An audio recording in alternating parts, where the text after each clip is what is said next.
mga kabayan.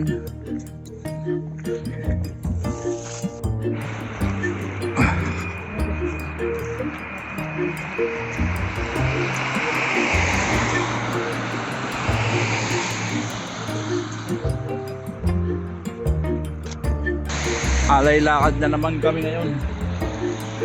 Punta kami ngayon sa isang clinic para magpa-medical.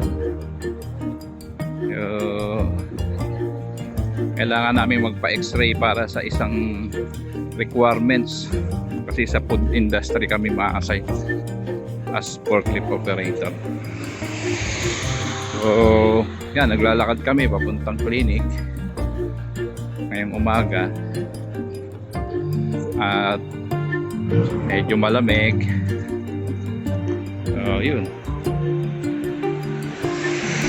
ito yung tawag dito, Catholic Church. Kamusta kaya yung bagong policy? Totoo kaya yun? Sana naman ay hindi para yung mga may anak discounted pa rin sa tax.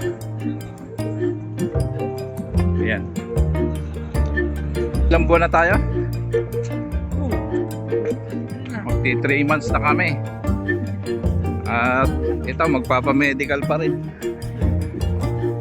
Daming permit na kailangan bago ko makapag-start sa trabaho.